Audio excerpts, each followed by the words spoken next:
Hi, I'm Dr. Nidhi Singhal and I'm the Director for Research and Training at Action for Autism. And can you talk just briefly about the programs that AFA offers? Okay, sure. AFA has a lot of clinical programs which include diagnostic services assessments, functional skills assessment, intervention with special educators, sensory integration therapists, occupational therapy. We also do a lot of work with basically the focus is through behavioral intervention using structured teaching, using verbal behavior analysis as well as ABA techniques. We also use augmentative and alternative forms of communication, including PECs and signs, in the work that we do. We've got, with the way we address our programs, we work with 18-month-olds through an early intervention program and go on to older individuals through vocational skills program as well as program to work on their work behaviors. So we've got several programs for adults who we train to either have developed skills in terms of, say, computing skills or even just work behaviors, which means how to be in a job environment or a work environment. We also, in addition to the clinical services, a strong focus of Action for Autism is working through the rights of people with autism. So we work very strongly very closely with mainstream school setups, with pediatricians, with doctors, with medical professionals to spread awareness, to sensitize the audience about autism and the work that needs to be going on. The founder of the organization, Mrs. Mary Barwan, is also on the drafting committee of the new law for persons with disabilities. So we work very closely with the government officials to bring about changes in the legal system of the organization. We have a publication division, so we publish journals as well as reading material in different languages. We also have a very strong component. Okay, so the organization really believes in demystifying this whole professional experience, because in India especially the way it works is that doctors or any medical or any profession is looked upon as a god. And in India, autism is really not very well understood. There are a lot of myths around it, there are a lot of stigmas around it, and there are just not adequate services around this for people with autism. So what we try and do is we help empower parents who can work closely with their child and act as professional for not just their child but other children in their environment. So, and we do that through several programs. One is the parent-child training program, or the day school and the day school program. We also have workshops that we organize regularly for parents and professionals, and we work any program that we have. We bring in the parent to see what the child is really doing and teach them how to be able to work with their child.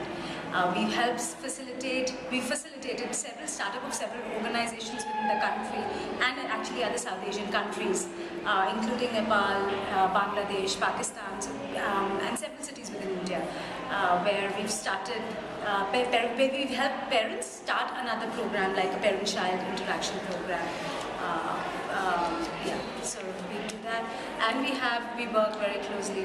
We believe in research, really. So a lot of our work, a strong component of anything that we do is research. So we've got several projects that we tied up with. We just completed a project which was sponsored by Autism Speaks, which included translation and validation of several tools in 2 different languages, Hindi and Bengali. So Hindi was being done here, and Bengali was being done in partnership with another organization. So, and we've translated several tools as a result of that, including the ADOS. We've conducted the first phase of an epidemiological study to map the prevalence of autism in India. We have tie-ups with different universities, and the latest one is with UCLA, and we are right now evaluating a program, an ongoing service program in India, in AFA, which has been going on for the last 15 years. Now we want to see how it works. So those are some of the programs that we work with. Great. And then if you could talk a little bit, AFA offers so many services and programs and supports. If you could talk a little bit in places throughout India where maybe there isn't such a great awareness or those stigmas do exist, what does that mean for those families and for those children?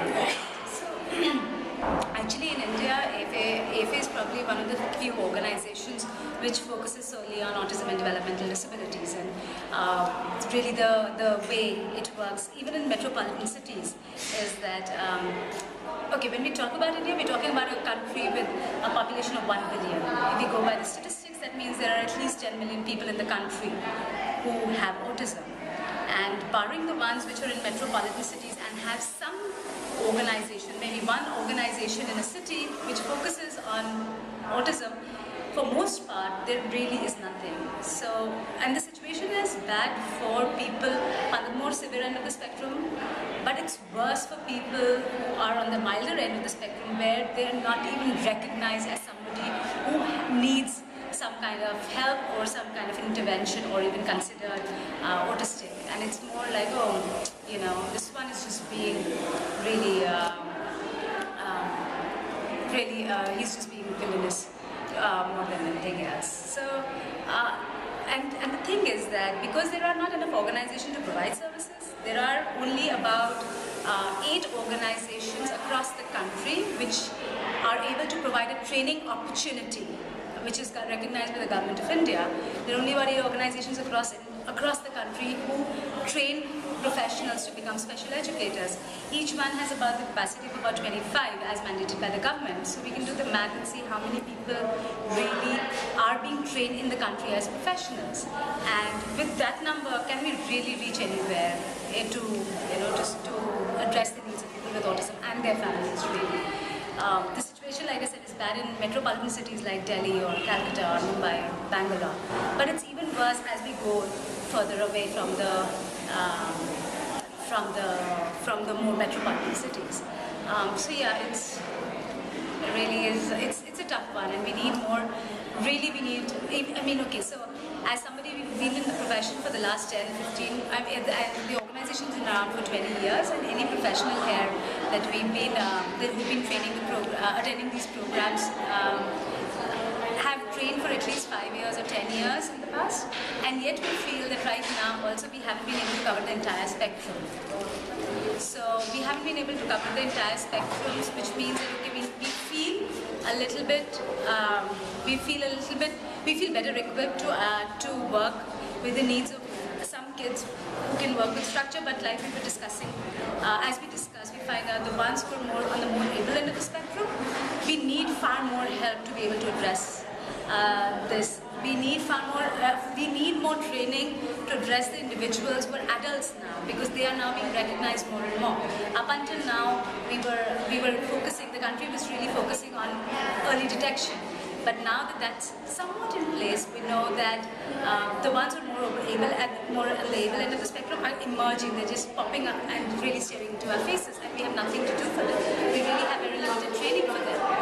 We have, in the past 4 months or so, we've met at least 8 to 10 people who are adults, who are doing absolutely fine, and suddenly they're like, oh, guess what? I have autism, you know, and they seem to be just coming along.